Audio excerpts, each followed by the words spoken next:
வணக்கம் அன்பான உறவுகளே. அகர முதல எழுத்தெல்லாம் ஆதிபகவன் முதற்றே உலகு. நித்தம் ஒரு முத்தாக இதோ மலர்ந்து விட்டது நமது ஞாயிறு பேச்சு. ஒவ்வொரு ஞாயிற்றுக்கிழமையும் மிக சிறப்பான தலைப்புல மிக சிறப்பான பேச்சாளர்களை தேர்வு செய்து இந்த ஞாயிறு பேச்சு மலர்ந்து கொண்டிருக்கிறது. புன்னகையுடன் தொடங்குவோம். இந்த நாள் நாம் அனைவருக்கும் ஒரு மகிழ்ச்சியான உற்சாகமிக்க நாளாக மலர்ந்திருக்கும் என்று நான் நம்புகின்றேன். நம் அழைப்பை ஏற்று ஒரு இரு புதியவர்கள் வந்திருக்க கூடும். அதெல்லாம் அவங்க அந்த ஞாயிறு பேச்சு எவ்வளவு காலம் ஏற்பாடு செய்து வருகிறார்கள் என்று எண்ணவும் கூடும். அதனால அந்த அடிப்படையில் மக்கள் நல்வாழ்வு குழு 5 ஆண்டுக்கு மேலாக இந்த ஞாயிறு பயிற்சியை தொடர்ந்து ஏற்பாடு செய்து வருகிறார்கள். பல தலைப்புல பல பேச்சாளர்கள் இந்த ஞாயிறு பயிற்சியில் அறிமுகப்படுத்தின பெருமை இந்த மக்கள் நல்வாழ்வு குழுவுக்கு உண்டு. அதே வேளையில் மக்கள் நல்வாழ்வு குழுவை மிக மிக சிறப்பாக மேற்பார்வை செய்து கொண்டிருப்பவர் நாடறிஞ்ச தன்னம்பிக்கை தளபதி, நமது அன்புக்கும் பாசத்துக்கும் மரியாதைக்கும் உரிய ரேகோ ராசு அவர்கள். ஆக நிகழ்ச்சி ஒருங்கிணைப்பாளராக நம்மளோட குமாரி துர்கா வலம் வந்து கொண்டு இருப்பார். ஆனா இன்று அவர் ஏதோ ஒரு காரணத்தால வரவில்லை. ஆகையால கடந்த வாரம் ஆரோக்கியமே முன்னேற்றம் என்ற தலைப்புல இன்றைய பேச்சாளர் தான் பேசினாரு. மிக அற்புதமான விஷயத்த முன்வைத்தாரு. ஆனால் அந்த பேச்சு போன வாரம் ஒரு முற்றுப்புள்ளியில முடியவில்லை. அதாவது ஒரு கோமால தொடங்கி இன்று ஆரோக்கியமே முன்னேற்றம் பகுதி 2 என்ற இந்த தலைப்புல மீண்டும் பேச வந்திருக்காரு. நம்மளுடைய அழைப்பை ஏற்று அவர் வேற யாரும் இல்லை, தொழில் அதிபரும் நமது இனிய நண்பருமான சிவகாசி அருண் பிரபு ஐயா அவர்கள். மக்கள் வந்த வண்ணமா இருக்கிறார்கள். கண்டிப்பாக வருவார்கள். இப்ப வந்திருக்கிற அனைவரின் சார்பாக அருண் பிரபு ஐயாவை அன்போடு அழைக்கின்றேன். ஐயா, உங்களுடைய பேச்சை தொடங்கலாம். அனைவருக்கும் இனிய மாலை வணக்கம். மாலை வணக்கம். மதிய வணக்கம். அவன் இங்கிட்ட மாலை, அங்க மதியம்.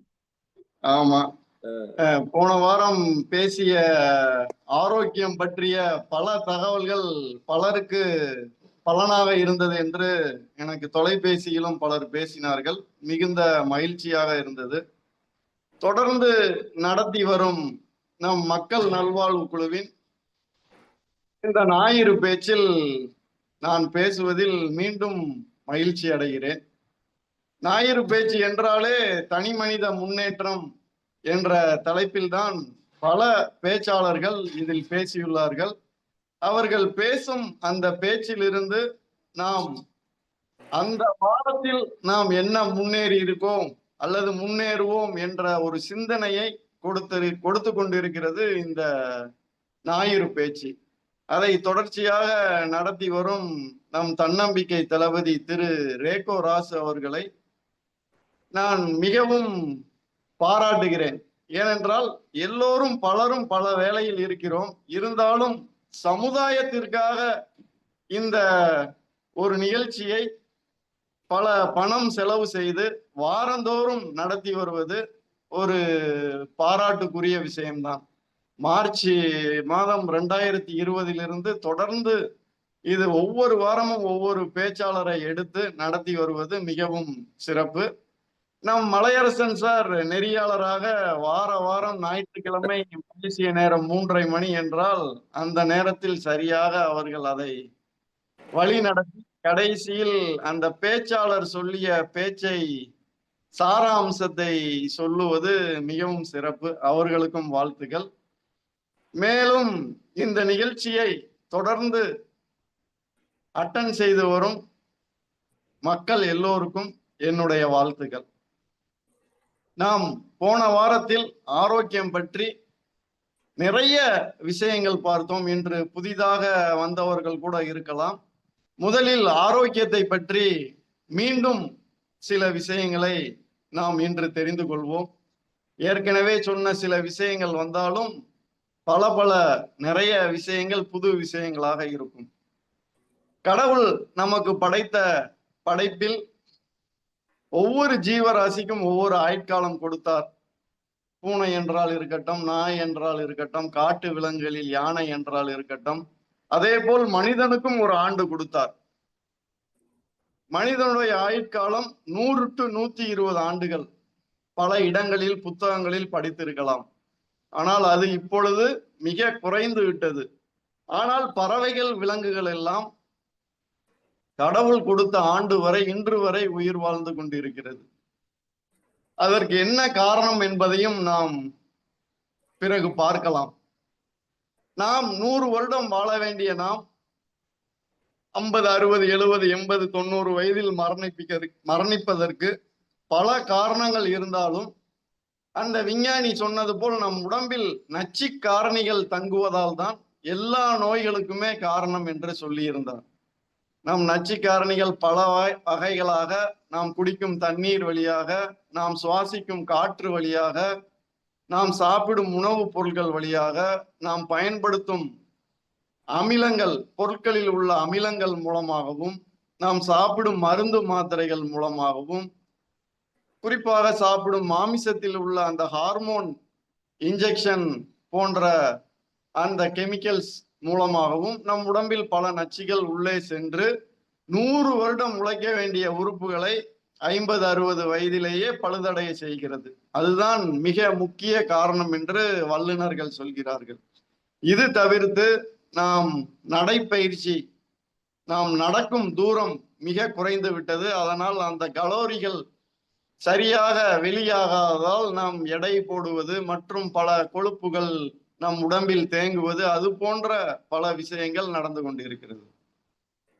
அந்த நச்சு காரணிகள் தங்குவதாலும், இந்த நடைப்பயிற்சி இல்லாததாலும், சரியான தூக்கம் இல்லாததனாலும், அந்த காலத்தில் நம் முன்னோர்கள் தாத்தாவெல்லாம் பார்த்தால் 6, 7 மணிக்கு தூங்கி விடுவார்கள். விளக்கு கூட கிடையாது அந்த காலத்தில், 100, 200 ஆண்டுகளுக்கு முன்பு. காலையில் 4, 5 மணிக்கு எழுந்து அவர்கள் வேலைக்கு சென்று விடுவார்கள். நடந்தே பல மைல் நடந்து போய் அந்த வேலையை பார்ப்பார்கள். ஆனால் இன்று நாம் எங்கு சென்றாலும் 2 சக்கர வாகனமோ அல்லது 4 சக்கர வாகனமோ அல்லது ஏதோ ஒரு இடத்திற்கு செல்வதற்கு கூட நாம் நடப்பது மிக குறைந்து விட்டது. அதனாலும் நம் உடம்பில் பல வேர்வைகள் மூலமாக கழிவுகள் வெளியேறுவது கூட வெளியேறவில்லை. அடுத்ததாக தூக்கம். நாம் தூங்கும் நேரம் பார்த்தோம்.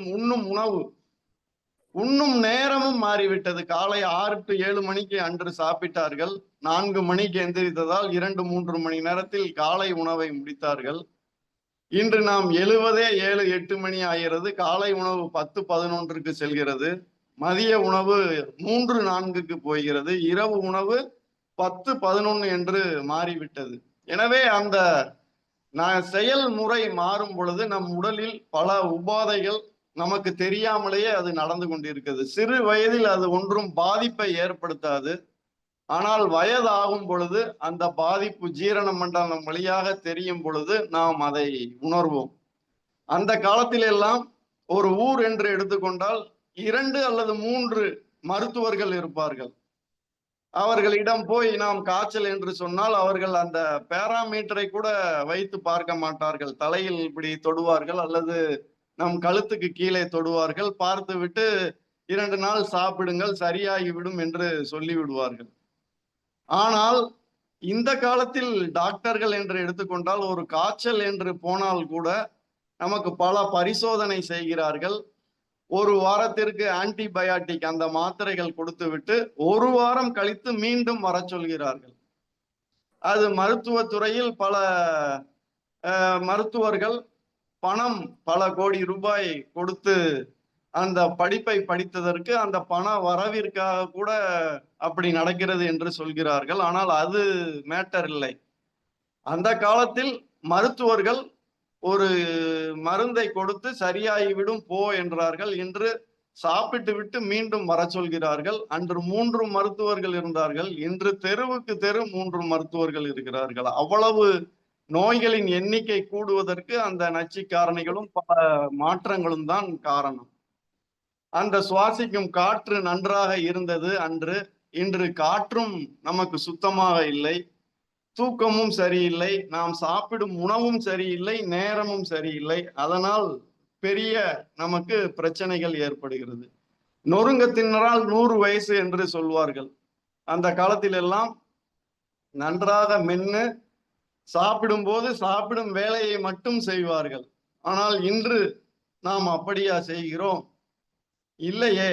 நாம் சாப்பிடும் பொழுது போனில் ஏதோ பார்த்து கொண்டோ அல்லது கேட்டுக்கொண்டோ அல்லது கூட இருப்பவர்கள் கூட ஏதோ ஒரு இதை பேசிக்கொண்டோ டிவி பார்த்து கொண்டோ குழந்தைகள் எல்லாம் போனில் கையை வைத்து கொண்டுதான் அந்த உணவு அருந்தும் பழக்கத்தை ஏற்படுத்தி கொண்டு இருக்கிறார்கள். எனவே அந்த பழக்கங்கள் எல்லாம் வரும்பொழுது நாம் அதை சரியாக மெல்லாமல் கூழாக்காமல் நாம் அப்படியே விழுங்கும்படி நாக்கு உள்ளே தள்ளி விடுவது போல் நாம் விழுங்கி விடுகிறோம். நாம் ஜீரண மண்டலம் பெரிதளவும் பாதிக்கப்படுகிறது. சாப்பிடும் போது இதிலும் பலர் 2 வாய்கள் சாப்பிடுகிறார்கள், ஒரு அரை டம்ளர் தண்ணீர் குடிக்கிறார்கள். அந்த தண்ணீர் குடிக்கும் பொழுது நம் உள்ளே அந்த தண்ணீர் செல்லும் பொழுது பல அமிலங்கள் தடைபடுகிறது என்கிறார்கள். நாம் வீட்டில் அந்த மாவு அரைக்கும் கிரைண்டர், மாவு ஆட்டுவார்கள், அரிசியை உள்ளே போடுவார்கள், ஒரு குறிப்பிட்ட அளவு தண்ணீர் சேர்த்து விட்டு அதன் பிறகு கொஞ்ச நேரம் கழித்துதான் தண்ணீர் ஊற்றுவார்கள். முதலிலேயே அந்த அரிசியை போட்டு நிறைய தண்ணீர் ஊற்றினால் அந்த கிரைண்டர் கூட சரியான முறையில் மாவை ஆட்டாது. அதுபோல்தான் நம் உடம்பில் உள்ள அந்த ஜீரண மண்டலம் ஒரு கிரைண்டர் போல இயங்குகிறது. அதில் தேவையில்லாத நேரத்தில் அந்த தண்ணீர் உள்ளே செல்லும் பொழுது நம் உடம்பிற்கு செரிமானத்திற்கு தேவையான பல அமிலங்கள் சுரக்காததால் அந்த ஜீரணம் பெரிதளவும் பாதிக்கப்படுகிறது. அந்த காலத்தில் ஒரு சொம்பு என்று சொல்வார்கள், அதில் மோந்து வைத்திருப்பார்கள். தேவைப்பட்டால் ஏதாவது பொறை ஏறினால் அவர்கள் அந்த தண்ணீரை அருந்துவதற்காக அதை வைத்திருந்தார்கள். ஆனால் இன்று நாம் ஒரு கல்யாண வீட்டிலோ ஏதோ ஒரு நிகழ்ச்சியில் சென்றால் கூட அந்த தண்ணீர் செலுத்தும் அந்த பையன் அல்லது அந்த நபர் தண்ணீரை அடிக்கடி ஊற்றிக்கொண்டே போவார். சிலர் அந்த பழக்கத்திற்கு உள்ளாகிறார்கள். அப்படி ஆகும் பொழுது ஜீரண மண்டலம் பாதிக்கப்படுவதால் அவர்கள் எடை போடுகிறார்கள். அவர்களுக்கு முன்பே அந்த தொப்பை என்று சொல்கிற அந்த வெயிட் அதிகமாகுவதால் பின் வயதில் பெரிய பிரச்சனைகள் எல்லாம் வருகிறது. அதுவும் தவிர்த்து நாம் சாப்பிட்ட உடனே அந்த காலத்தில் எல்லாம் நடந்து செல்வார்கள். நம் வீட்டில் நம் தாய் தந்தையர்கள் கூட சாப்பிட்டவுடன் நீ உட்காராதே அல்லது படுக்காதே, அதுவரை நடந்து சென்று வா என்றெல்லாம் சொல்லி கொடுத்திருப்பார்கள் அந்த காலத்தில். ஆனால் இன்றைய காலத்தில் அதெல்லாம் கிடையாது. சாப்பிடுவதே பெரிய விஷயமாக தாய் தந்தையர்கள் நினைத்துக் கொள்கிறார்கள். அப்படி மாறிவிட்டது. அதுவும் வெளியே போய் நிறைய உணவுகள் அந்த ஹோட்டலிலே சாப்பிடுவதால் அதிலும் ஆபத்து ஏற்படுகிறது. எனவே நாம் சாப்பிடும் உணவை நன்றாக நொறுங்க நாம் உமிழ் நீரோட சேர்ந்து சாப்பிடும் பொழுது நம் ஜீரணம் சரியாக நடக்கிறது. இதையே நம் திருவள்ளுவர் ஐயா கூட ஒரு அருமையான குரல், நம் மலையரசன் ஐயா கூட ஏதோ ஒரு நிகழ்ச்சியில் இந்த குரலை சொன்னார்கள். மருந்தன வேண்டாமாம் யாக்கைக்கு, அற்றியது அருந்தியது அற்றது போற்றி உணின் அப்படின்னு. நம்ம கூழாக்கி அதை தண்ணி ஆக்கி சாப்பிட்டு அது ஜீரணமான பிறகு அடுத்த உணவை எடுத்துக்கிட்டா உனக்கு எந்த பிரச்சனையும் வராது அப்படின்னு சொல்லி அந்த காலத்துல திருவள்ளுவர் சொல்லியிருக்காங்க. அப்ப அவங்க என்ன சொல்றாங்க, அந்த கெட்டியான இத நல்லா மென்னு கூழாக்கி சாப்பிடு, நீ திரவத்தை இருக்கிறத நீ வாயில வச்சு அதையும் உமிழ் நீரோட சேர்த்து சாப்பிடும் பொழுது, நம்ம தண்ணி குடிக்கிறது கூட கட கட கட கட கடன்னு குடிக்க கூடாதான். வாயில வச்சு ஒரு கொப்பளிச்சு அதை 2-3 மடக்கா குடிக்கிறதுல அந்த தண்ணீர் உள்ள போகிறதுல அந்த ஆக்சிஜனோட அளவு நமக்கு அதிகமா கிடைக்குங்கிறாங்க. இது போல பல விஷயங்கள். நம்ம ஆரோக்கியத்தை பத்தி பேசணும்னா நிறைய, அந்த காலத்துல சித்தர்கள்லாம் 100 ஆண்டுகள் உயிர் வாழ்ந்ததுக்கு அதெல்லாம் ஒரு காரணமா கூட இருக்கலாம். ஃபாஸ்டிங், விரதங்கள் இருப்பாங்க. அப்ப விரதங்கள் இருக்கிறதுல அந்த உள்ள உள் உறுப்புகள் எல்லாம் கழிவுகளை வெளியே தள்ளிக்கிட்டே இருக்கும். அப்ப கழிவுகள் வெளியே போகத்துல நம்ம உடம்பு உறுப்புகள் எல்லாம் நல்ல சீரா அது என்ன வேலை செய்யணுமோ அதை செய்யும். ஆனா நம்ம ஃபாஸ்டிங் இருக்கிறதே அந்த காலத்துல இருந்தது. இப்ப அதுவும் மாறி வாழைப்பழம் சாப்பிட்டுக்கலாம், ரோஸ் மில்க் குடிச்சுக்கலாம், லெமன் ஜூஸ் குடிச்சுக்கலாம் அப்படின்னு சொல்லி அந்த விரதமும் இப்ப மாறிடுச்சு. அதனால நம்ம கழிவுகள் எல்லாம் நம்ம உடம்புல தேங்குறதுனால பல பிரச்சனைகள். 2 விஷயம் சொன்னேன் ஆரோக்கியமா இருக்கிறதுக்கு, இரத்த ஓட்டத்தை பத்தியும் ஜீரண மண்டலத்தை பத்தியும். அந்த இரத்தம் நமக்கு வந்து அடர்த்தி ஆயிருது அப்படின்னு பார்த்தோம். அதுக்கு பல காரணங்கள் போன வாரத்துல பார்த்தோம். முக்கியமான காரணம் என்னன்னா, நம்ம சாப்பிடுற உணவுல அந்த எண்ணெய் பதார்த்தம், எண்ணெய்கள் மூலமா சாப்பிடுற உணவுல உள்ள அந்த பசை வந்து என்ன செய்யுதுன்னா, நம்ம செல்கள் எல்லாம் தனித்தனியா இருக்கும். சிங்கிளா ஓடும், சின்ன சின்னதா தனித்தனியா ஓடும். ஆனா இந்த எண்ணெய் பசையினால என்ன ஆகுதுன்னா, ஒரு செல்லோட ஒரு செல் ஒட்டிக்கிடுது. அப்ப ஒட்டத்துல அந்த ரத்தம் நமக்கு எங்கெல்லாம் போகணுமோ அதெல்லாம் தடைப்படத்துல நமக்கு வீக்கம், வலி எல்லாம் ஏற்படுவது இந்த இரத்த அசுத்தத்தினாலதான். அந்த ரத்தத்துல உள்ள அடர்த்தியை குறைக்கிறதுக்கு நம்ம பல வகையில அந்த ரத்தத்தோட அடர்த்தியை குறைக்கலாம். அதை குறைச்சிக்கிட்டே நம்ம சாப்பிடுற உணவுலையும் எண்ணெய் சம்பந்தப்பட்ட உணவை குறைச்சிக்கிடத்துல நமக்கு அந்த பிரச்சனைகள் வராம இருக்கும். அப்படி அடர்த்தியாக என்ன ஆகும்னா பக்கவாதம். ரத்த ஓட்டம் சரியா மூளையில ஓடலைன்னா பக்கவாதம். நம்ம ஒரு கை ஒரு கால் பல பேர் இப்ப பாக்குறோம் பக்கவாதத்தால பாதிக்கப்படுறவங்க. அடுத்து ஹார்ட் அட்டாக். ஹார்ட் சம்பந்தமா நிறைய வியாதிகள். ஓப்பன் ஹார்ட் சர்ஜரி பண்றாங்க, ஸ்டண்ட் வைக்கிறாங்க, எவ்வளவோ வைத்திய முறைகள் வந்துகிட்டே இருந்தாலும் அந்த நம்ம மரணத்தோட அந்த வயது ஆயுள் வந்து இன்னும் அந்த 100 120ன்னு போகலாம். அத மாதிரி எலும்பு சம்பந்தப்பட்ட நோய்கள்லாம் வர்றதுக்கு அந்த ரத்தம் தான் காரணம். செரிமானத்தை பத்தி சொல்லத்துல சொன்னேன். நம்ம இப்ப கூழாக்கி சாப்பிடணும். இப்ப நம்ம வீட்டுல இன்னைக்கு மத்தியானம் ஒரு விசேஷத்துக்கு பிரியாணி, சிக்கன், மீன் அப்படிலாம் இருக்குன்னா நம்ம அந்த உணவை பாக்கத்துல அது நம்ம கண்ணு மூலமா நம்ம மூளைக்கு போகுது.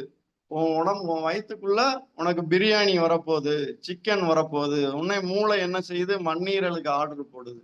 இந்த உணவுலாம் வரப்போகுது, நீ என்னென்ன செய்யணுமோ அந்தந்த இதை சரி பண்ணிக்கோ அப்படின்ட்டு. அந்த மண்ணீரல் என்ன செய்யுது? கணையத்துக்கு ஆர்டர் கொடுக்குது. நீ இவ்வளவு இன்சுலினை சுரந்தாதான் இதெல்லாம் சரியாகும். நமக்கு அதெல்லாம் தெரியாது. நமக்கு உள்ள வந்து பல்லாயிரக்கணக்கான விஷயங்கள் நடந்துகிட்டு இருக்கு. நம்ம அதை பத்தி கவலையே படுறது இல்ல. நமக்கு ஏதாவது ஒரு சுகரோ இன்சுலின் பற்றாக்குறைனா கணையத்துல அந்த பிரச்சனை வந்தது அப்படின்னு நம்ம டெஸ்ட் எடுத்து பார்த்தோம்னா நம்ம அந்நியாரம் சொல்லுவோம், ஐயோ கடவுளே எனக்கு இப்படி செஞ்சிட்டியே. கடவுளுக்கு அதான் வேலை. நம்ம சாப்பிடுற உணவெல்லாம் மாத்தி மாத்தி சாப்பிட்டுட்டு கடவுள் மேல பழிய போட முடியுமா? நிச்சயமா முடியாது. நம்மளுடைய ஆரோக்கியத்துக்கு நம்ம தான் அதுக்கு சரியான முறையில நம்ம சாப்பாடு முறைய வந்து கடைப்பிடிக்கணும். அப்ப அந்த காலத்துல கீழே உட்கார்ந்துதான் சாப்பிடுவாங்க. அப்ப கீழே உட்கார்ந்து சாப்பிடத்துல அவங்க சாப்பிடுற உணவோட அளவு கம்மியா இருக்குமா. ஓரளவுக்கு மேல கீழே உட்கார்ந்தா அந்த வயிறு நிறைஞ்சு சாப்பிட முடியாதான். அதுவும் கூழாக்கி அவங்க உள்ள ரொம்ப நேரம் உட்கார்ந்து சாப்பிடுறதுனால அந்த சாப்பிடுற நேரம் கூடுறதுனால அந்த அளவும் கம்மியா இருக்குமா. ஆனா இன்னைக்கு நம்ம என்ன போடுறோன்னே தெரியாம அள்ளி போட்டு டேபிள்ல உட்காந்து சாப்பிடுறோம். முக்கா வயிறுக்கு கூட சாப்பிடுறது இல்ல. 100% இங்க வரைக்கும் சாப்பிடுற பழக்கத்தை நம்ம பல பேர் உருவாக்கிக்கிறோம். அப்படி உருவாக்கத்திலையும் உள்ள நமக்கு மறுபடியும் அந்த செரிமானத்துல பல கோளாறுகள் ஏற்படுது. அதனால கீழே உட்கார்ந்து சாப்பிடுறதுக்கு வாய்ப்பு இருந்ததுன்னா நிச்சயமா கீழே உட்கார்ந்து சாப்பிட்டா நல்லதுங்கிறாங்க. அப்ப கீழே உட்கார்ந்து சாப்பிடறதுல நம்மளுடைய உடல் எடை கூடாம நம்ம பார்த்துக்கலாம். நொறுங்க தின்னே நம்மளோட உடல் எடையை வந்து குறைக்கலாம் அப்படின்லாம் பல வல்லுநர்கள் பல புத்தகங்கள்லையும் சரி பல இடங்கள்லையும் பேசியிருக்காங்க. அப்ப நம்ம ஆரோக்கியமா இருக்கிறதுக்கு பல வழிகளை நம்ம தெரியாம இருக்கோம், இல்லைன்னா தெரிஞ்சு அதை கடைப்பிடிக்காம இருக்கும். அப்ப இன்னைக்குல இருந்து நீங்க சாப்பிடத்துல தண்ணி குடிக்க கூடாது. தண்ணி தாகம் எடுக்காது. சாப்பிடத்துல அதை சாப்பிட்டுக்கிட்டே இருங்க. சாப்பிட்டு அரை மணி நேரம் கழிச்சு நீங்க 1/2 லிட்டரு 3/4 லிட்டரு குடிங்க. உங்களுக்கு உள்ள நல்லா அந்த டைஜஷன் நடக்கும். சாப்பிடத்திலே குடிச்சீங்கன்னா உங்களுக்கு சுரக்க வேண்டிய அமிலங்கள்லாம் சரியா சுரக்காதனால பிரச்சனைகள் ஆகும். அதுக்கடுத்து 4 விஷயம் பார்த்தோம் கோட்பாடுன்னு சொல்லி. ஆரோக்கிய கோட்பாடு, சுத்தப்படுத்துதல், சமன் செய்தல், உயிர்ப்பித்தல், பாதுகாத்தல்னு. சுத்தப்படுத்தல்னா உள்ளக்க உள்ள அந்த கழிவுகள் எல்லாம் அந்த காலத்துல விளக்கெண்ணெய் குடிச்சாங்க. பேதிக்கு பல இனிமா மாதிரி செஞ்சாங்க. விரதங்கள் இருந்தாங்க, எண்ணெய் தேய்ச்சி குளிச்சாங்க. அத மாதிரி பல விஷயங்கள் இருந்தது. நம்ம ஏதாவது செய்யறோமா? இன்னைக்கு நம்ம விளக்கெண்ணெய் குடிப்போம் அப்படின்னு குடிப்போமா? விளக்கெண்ணெயே இப்ப இல்லை, அதுவும் மாசுபட்டு போச்சு. அன்னைக்கு நல்ல உணவை சாப்பிட்டவங்க 6 மாசத்துக்கு ஒருக்கா விளக்கெண்ணெய் குடிச்சாங்க. ஆனா நம்ம இப்ப சாப்பிடுறதுக்கு வாரத்துக்கு 2 தடவை விளக்கெண்ணெய் குடிக்கணும். விளக்கெண்ணெயும் இல்ல, மாசுபட்டு போச்சு. அப்ப அந்த கழிவெல்லாம் நம்ம வெளியே போனாதான் நல்லது. தண்ணி குடிக்கிறனாலயே பல கழிவுகள் நம்ம சிறுநீரகம் வேலை செஞ்சு பல கழிவுகளை வெளியேற்றுதுங்கிறாங்க. ஆனா நம்ம தண்ணி குடிக்கிறது கூட நேரம் இல்லை. ஐடில வேலை பார்க்குறவங்க எல்லாம் பாத்தீங்கன்னா அப்படியே அந்த கம்ப்யூட்டர்ல இருக்காங்க. 3 மணி நேரம் கழிச்சுதான் வெளியே வராங்களாம். கண்ணு பாதிக்குது, மூளை பாதிக்குது. தண்ணி குடிக்காம உள்ளுக்குள்ள பல பிரச்சனைகள் ஏற்படுது. அப்ப அரை மணி நேரத்துக்கு ஒருக்க நீ உட்கார்ந்து பாக்குற வேலைன்னா நீ எந்திரிச்சு ஒரு 1 மினிட் அல்லது 30 செகண்ட் நில்லு, இல்ல அங்கிட்டு நடந்து போயிட்டு வா அப்படின்னு சொல்றாங்க. அது கண்ணுக்கு நல்லது, உன் மூளைக்கு நல்லதுன்ட்டு. ஆனா நம்ம அந்த வயதுலயும் நம்ம உழைக்கணும் அப்படிங்கிற எண்ணத்திலையும் அதை யாருமே பல பேரு கடைப்பிடிக்காம விட்டுறோம். அப்ப சுத்தப்படுத்துதல்ல நம்ம நார்ச்சத்து உள்ள உணவுப் பொருட்களை அதிகமா சாப்பிட்டோம்னா நம்ம உடம்புல உள்ள கழிவுகள் எல்லாம் தானாகவே வெளியேறபடிக்கு இருக்கும். அந்த காலத்துல ஏதாவது ஒரு நோயினா, ஒரு காய்ச்சல்னா கூட அவங்க ஆஸ்பத்திரிக்கு போக மாட்டாங்க. இஞ்சி சாறு, அந்த கசாயம், அப்படி ஏதோ ஒரு பாட்டி வைத்தியம் நிறைய இருந்தது. ஒரு வெள்ளைப்பூட வாயில கடிச்சு சாப்பிடு, இல்ல வெந்தயத்தை அள்ளி போட்டு. எங்க அம்மாவே சொல்லியிருக்காங்க, வயிறு வலியா கொஞ்சோண்டி வெந்தயத்தை அள்ளி போட்டு தண்ணி குடி, வயிறு வலி சரியாயிரும் அப்படின்ட்டு. இப்ப கைடு பண்றதுக்கு நமக்கு தெரியல. நம்ம சொல்றதையும் அந்த இளைஞர்கள் சமுதாயம் அதெல்லாம் நான் கூகுள்ல பாத்துக்கிறேன் அப்படின்னு சொல்ற அளவுக்கு மாறி போச்சு. அடுத்து சமன் செய்தல்ங்கிற அளவுல 2 வகையான உணவு, இயற்கை உணவு, செயற்கை உணவு. எண்ணெய் கலந்த உணவு, எண்ணெய் கலக்காத உணவு. நம்ம எண்ணெய் கலக்காத உணவை நிறைய சாப்பிட்டாதான் நம்ம பிஹெச் லெவல், ரத்தத்தோட பிஹெச் லெவல் மெயின்டைன் ஆகும். நம்ம ரத்தத்தோட பிஹெச் லெவல் குறையத்துல என்ன ஆகுது? அதை சரி செய்யறதுக்கு நம்ம உடம்புல இருந்து பல சத்துக்களை எடுத்து சரி செய்யறதுல நம்ம சத்துக்களும் குறைபடி ஆகுது. குறிப்பா எலும்புகள்ல உள்ள கால்சியம் குறையத்துல நமக்கு எலும்பு சம்பந்தப்பட்ட பல பிரச்சனைகள் வருது. அப்ப பச்சையம், அந்த குளோரோஃபில்னு சொல்லுவாங்க ஆங்கிலத்துல, பச்சையம் உள்ள உணவை அதிகமா எடுத்தீங்கன்னா உங்களோட பிஹெச் லெவல் அதிகமா இருக்கும். அப்ப பச்சையம்னா என்ன? இலைகள், பழங்கள், காய்கறிகள், அதுதான் பச்சை கலரா இருக்கும். அதுல பச்சையம் நிறைய இருக்கும். அந்த போட்டோ சிந்தசிஸ்லாம் சொல்லுவாங்க, அந்த பச்சையம் நிறைய இருக்கும். அப்ப இளநீர் குடிச்சோம்னா அந்த பிஹெச் லெவல் அதிகமா இருக்கும். அதே மாதிரி மோர் குடிச்சோம்னா பிஹெச் லெவல் அதிகமா இருக்கும். கம்மியா இருக்கிறது பாத்தீங்கன்னா நீங்க அந்த கொக்கோ கோலா, மிராண்டா, பெப்சி அதெல்லாம் குடிச்சீங்கன்னா 4 தான் இருக்கும். நமக்கு 7.35 இருக்கணும். அப்ப 4 குடிச்சோம்னா அதுக்கு தக்க 7.5 ஆகிறதுக்கு 1 டம்ளர் பெப்சி குடிச்சா 16 டம்ளர் தண்ணி குடிக்கணுமா. அப்பனாதான் அது ஈக்குவல் ஆகுமா? அது தெரியுமா நம்ம குடிக்கிறதுல? அப்ப பெப்சியே குடிக்க வேண்டாம். எதுக்கு? அது அவ்வளவு மோசமானதுன்னு தெரிஞ்சு பல கல்லூரிகள்ல அந்த பெப்சிய போட்டி போட்டு குடிச்சு இறந்தவங்க கூட நம்ம பேப்பர்ல, செய்திகள்ல கேள்விப்பட்டிருக்கோம். அப்ப அதெல்லாம் தேவையில்லை பாருங்க. அப்ப நம்ம தண்ணியே நல்லா குடிச்சிட்டு போலாம். ஒரு கப்பு காஃபி குடிச்சோம்னா 6 டம்ளர் தண்ணி குடிக்கணுமா. அப்பனாதான் பிஹெச் லெவல் மெயின்டைன் ஆகும். அப்ப பிஹெச் லெவல் நமக்கு யாரும் சொல்லி தர மாட்டாங்க. நம்ம ஏதோ நம்ம சாப்பிடத்துல, குடிக்கிறதுல நமக்கு இது தேவையான்னு நினைச்சு நம்ம பார்த்துக்கிட வேண்டியதுதான். அடுத்து உயிர்ப்பித்தல், உறுப்புகளுக்கு தேவையான சத்துக்கள்னு சொன்னேன். 3 வேளை சாப்பிட்டாலும் ஆரோக்கியமா உங்களுக்கு எல்லா சத்தும் கிடைக்குதா? யாருனாலும் பதில் சொல்லலாம். நான் 3 வேளை சாப்பிடுறேன், காலையில, மத்தியானம், இரவு, எனக்கு எல்லா சத்தும் கிடைக்குது, நான் 100% ஆரோக்கியமா எனக்கு எல்லா சத்தும் கிடைக்குதுன்னு யாரும் சொல்ல முடியாது. ஏன்னா உணவு முறைகள் மாறி போச்சு, பரிமாற்றம் ஆயிருச்சு. அப்ப அந்த சத்துக்கள் எல்லாம் கம்மி ஆகத்துல நமக்கு எல்லா சத்தும் கிடைக்கல. ஏன்னா நம்ம பாடி ஓரளவுக்கு அக்செப்ட் பண்ணி போகும், பற்றாக்குறை எல்லாம் சமாளிச்சு. அதிக பற்றாக்குறை ஆகத்துல நம்ம உறுப்புல உள்ள 7-8 முக்கிய உறுப்புல ஒரு உறுப்பை போய் தாக்கும். அந்த உறுப்பை தாக்கத்துலதான் நம்ம மருத்துவர்கிட்ட போய் மாத்திரை வாங்குவோம், ஊசி போடுவோம், ரத்த டெஸ்ட் எடுப்போம், ஸ்கேன் எடுப்போம். எல்லாம் எடுத்து என்னதுன்னு கண்டுபிடிக்கிறதுக்கே 3-4 மாசம் ஆயிரும். அப்ப அந்த பல ஆயிரம் செலவு பண்ணி அதை தேடி வீட்டுல உள்ளவங்களை எல்லாம் வருத்தி செய்யறதுக்கு நீ சமச்சீரான உணவை சாப்பிட்றதுக்கு முயற்சி பண்ண. அப்ப உனக்கு என்ன உணவு தேவை? தேவையில்லை, தேவையில்லாத உணவை தவிர்த்து விடவும், தேவையுள்ள உணவை அதிகமாக சாப்பிடவும். அதுலயும் அந்த நாக்குக்கு ருசியா இருக்க உணவுகள் எல்லாம் சத்துகள் கம்மின்னு சொல்லி சில சித்தர்கள், சில அந்த கண்டுபிடிப்பாளர்கள் சொல்றாங்க. அப்ப நாக்குக்கு ருசி இல்லாம இருக்கிறதுல சத்து, கீரை வகைகள்லாம் பாத்தீங்கன்னா பெரிய ருசியெல்லாம் இருக்காது, ஆனா அதுல சத்து அதிகமா இருக்கு அப்படிங்கிறாங்க.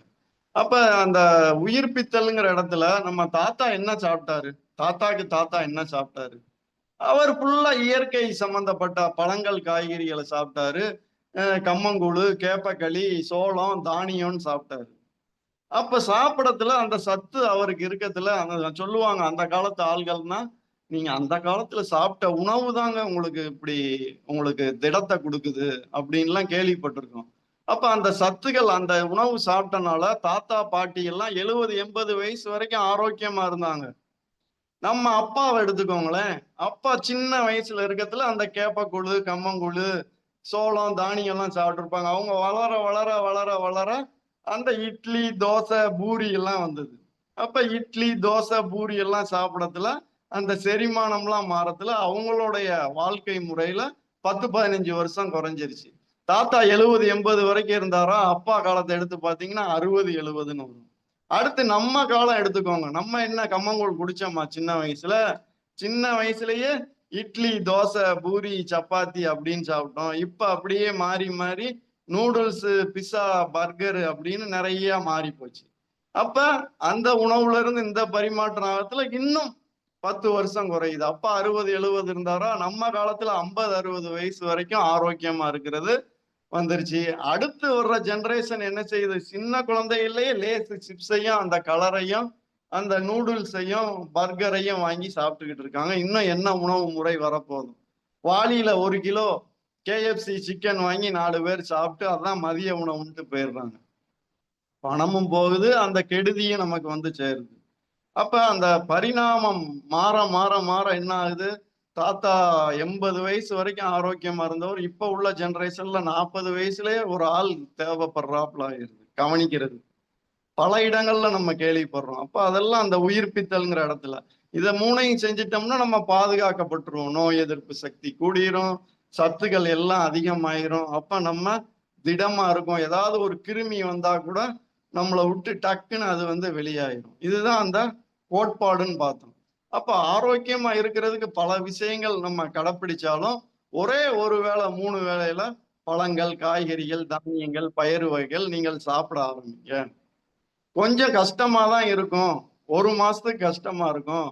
48 நாளைக்கு கஷ்டமா இருக்கும். நம்ம ராவ் சார்னு ஒருத்தங்க பேசினாங்க. 111 நாள் நீங்க எந்த விஷயத்தையாவது செஞ்சீங்கன்னா அது உங்களுக்கு பழக்கமாயிரும்னாங்க. சிலர் 21 நாள் சொல்றாங்க. சிலர் 1 மண்டலம் 48 நாள் சாப்பிட்டு பாருங்களேன். இரவு ஒரு வேளையோ அல்ல காலை ஒரு வேளையோ பழங்கள் எடுத்துக்கோங்க. கொய்யாப்பழம் இருக்கு, வாழைப்பழம் இருக்கு, ஆப்பிள் இருக்கு. அந்த மாதிரி பழங்கள் ஒரு 2-3 வகைகள்ல எடுத்துக்கோங்க. அடுத்து காய்கறிகள்னு எடுத்தீங்கன்னா கேரட் எடுத்துக்கோங்க. கடிச்சு கடிச்சு சாப்பிடுங்க. வெண்டைக்காய் அப்படியே வெறுதா சாப்பிடுங்க. வெள்ளரி பிஞ்சு சாப்பிடுங்க. மாதுளம்பழம் எடுத்துக்கோங்க பழம்னா. இன்னும் காய்கறிகள்ல இன்னும் வேற தேங்காய் சில்லு எடுத்துக்கோங்க. கடிச்சு கடிச்சு சாப்பிட 1/2 மணி நேரம் தான் ஆகும். அதுக்கு நேரம் இல்லாம நம்ம ஓடிக்கிட்டு இருக்கோம். ஆனா ஒரு கட்டத்துல நமக்கு அந்த நோய்வாய் படத்துல நமக்கு அந்த பிரச்சனைகள் எல்லாம் தெரியும். ஒருவேளை நீங்க இயற்கையான உணவை சாப்பிட்டீங்கன்னா உங்கள் உடல் எடை சரியா எவ்வளவு இருக்கணுமோ அவ்வளவு இருக்கும். உங்க கழிவுகள் எல்லாம் நல்லா வெளியேறிக்கிட்டே இருக்கும். அப்படி வெளியேறத்துல நம்ம ஆரோக்கியமா இருக்கலாம். இந்த ஆரோக்கியத்தை பத்தி பேசல நான் 7-8 முக்கிய உறுப்புகள்னு சொன்னேன். அதுல ஒரு சில உறுப்புகளை பத்தி சொல்லிட்டு அடுத்ததா நம்ம முன்னேற்றம் சம்பந்தமா போலாம். நம்ம உடம்புல முக்கியமான உறுப்பு பல உறுப்புகள் இருந்தாலும் மூளை சம்பந்தமா நிறைய செயல்கள் அங்க வந்து நடந்துகிட்டு இருக்கு. ஒரு கம்ப்யூட்டர் மாதிரி அது டக் டக் டக்னு எதுக்கு இப்ப ஒரு ஆள் போறாருன்னா அவர் பேரை நமக்கு டக்குன்னு மெமரியில எடுத்து கொடுக்குது.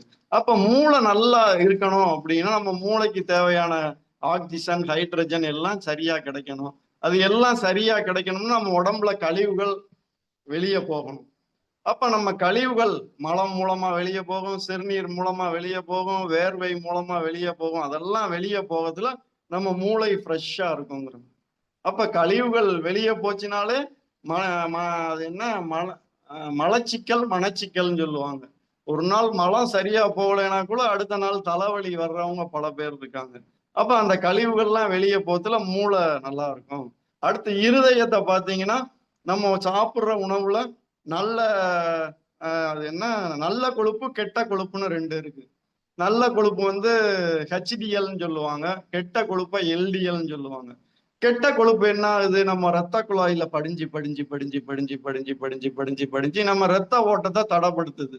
அது ஒரு நாள்ல தடைப்படுத்துமா? தடைப்படுத்தாது. 10 வருஷம் 15 வருஷம் நம்ம சாப்பிடுற உணவுல எல்லாம் தடைப்படுத்தி நம்ம ஹார்ட்ல போற அந்த இதை அடைச்சிருச்சுன்னா, இல்ல 70-80% அடைச்சிருச்சுன்னா நமக்கு அந்த சிம்டம் தெரிஞ்சு ஹார்ட் அட்டாக் அப்படின்னு சொல்லுவாங்க.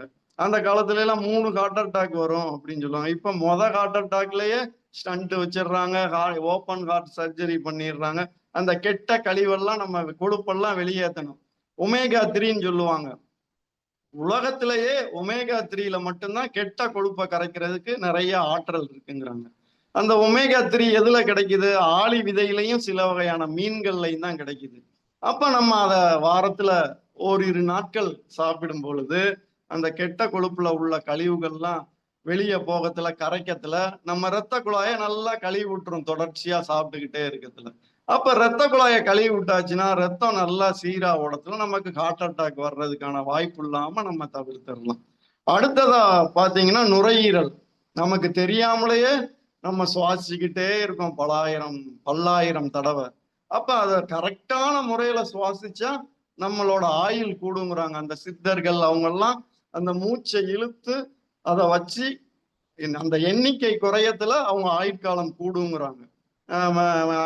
கடல் தாவரங்கள்ல அந்த ஆமை எடுத்துக்கிட்டா அது ரொம்ப நாள் உயிர் வாழ்றதுக்கு காரணம் அது அந்த மூச்சை இழுத்து ரொம்ப நேரம் உள்ள வச்சுட்டு விடுறனாலதான் சொல்றாங்க. அத மாதிரி நிறைய சயின்டிபிக்கா கண்டுபிடிப்புகள் இருக்கு. அந்த நுரையீரலையும் நம்ம ஆக்சிஜன் எல்லா இடத்துக்கும் கொண்டு போகுது. அப்ப அதையும் நம்ம பாதுகாக்கணும். அடுத்து முக்கியமான தாய் உறுப்புன்னு சொல்லுவாங்க கல்லீரல்.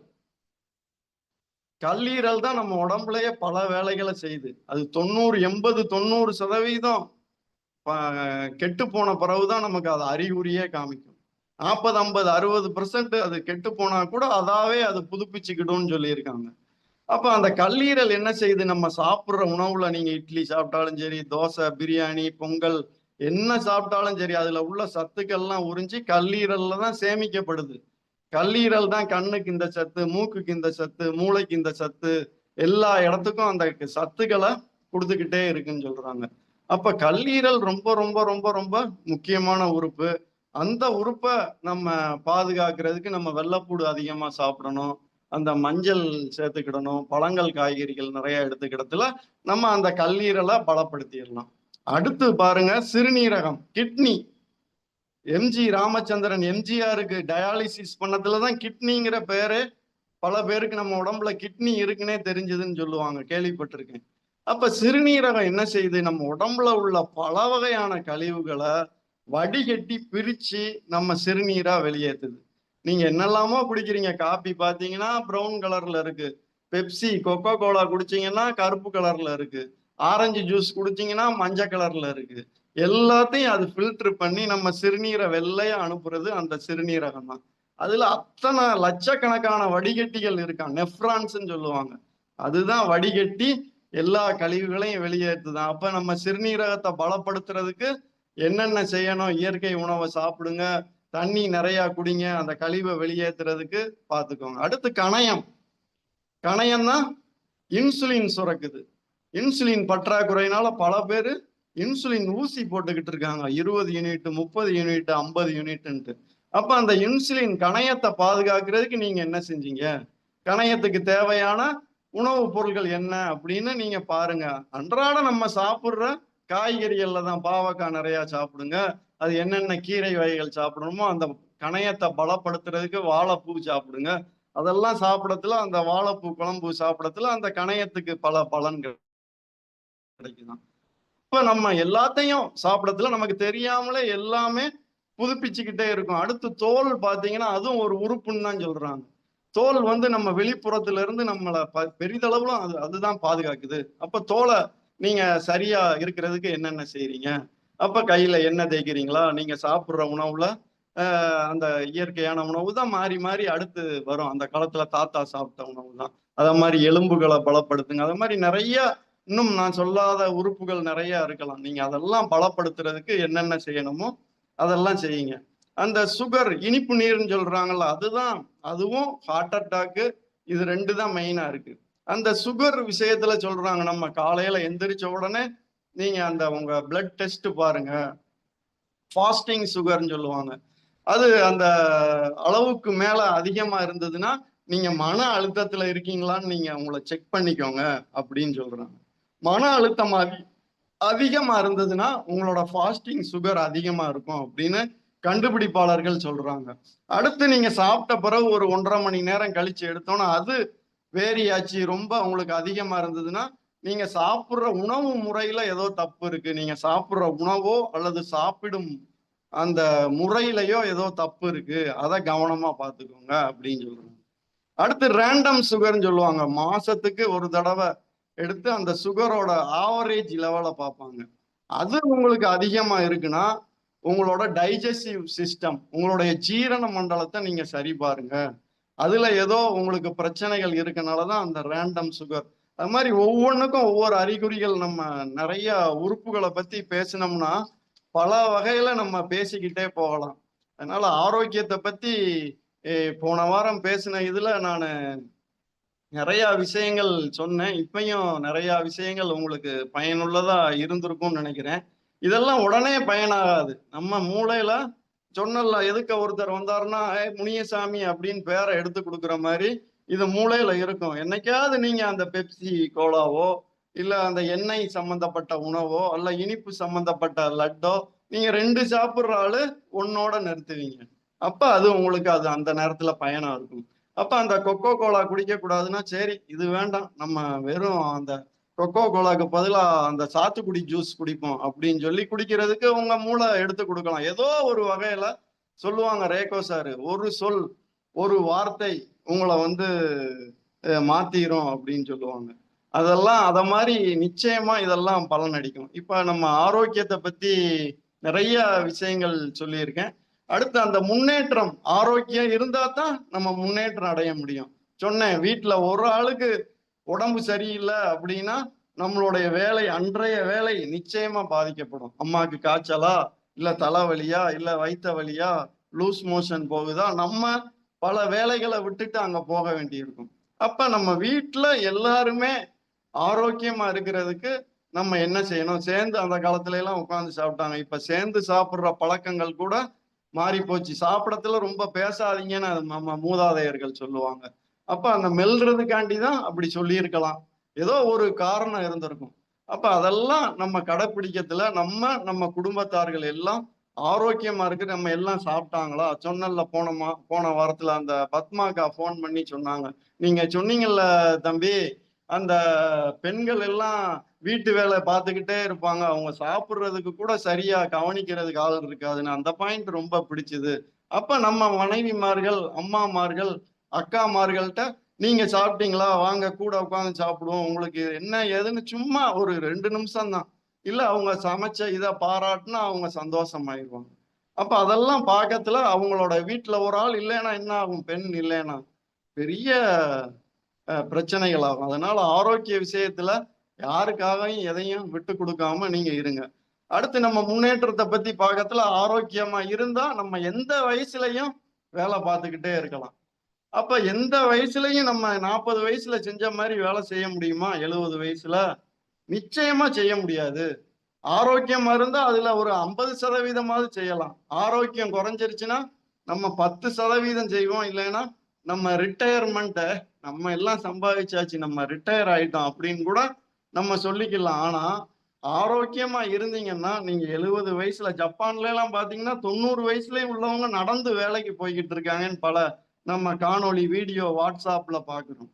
அப்ப நம்ம அது நடந்துகிட்டே ரொட்டீனா செஞ்சுக்கிட்டு இருக்கிறதுல அதை சரியா முறையில நம்ம செய்யலாம். நம்ம ஆரோக்கிய முன்னேற்றத்துக்கு நம்ம பல இது இருந்தாலும் நம்ம எண்ணங்கள் ஆட்டிடியூடுன்னு சொல்லுவாங்க. ஆட்டிடியூடுனா மனோபாவம்.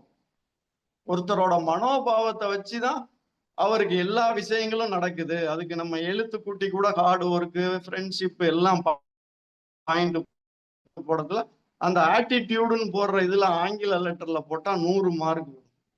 அப்ப அந்த மனோபாவத்தை வச்சுதான் நம்மளுடைய வாழ்க்கை நிர்ணயம் ஆகுது அப்படிங்கிறாங்க. எண்ணங்கள். அப்ப நேர்மறை எண்ணங்கள், எதிர்மறை எண்ணங்கள்.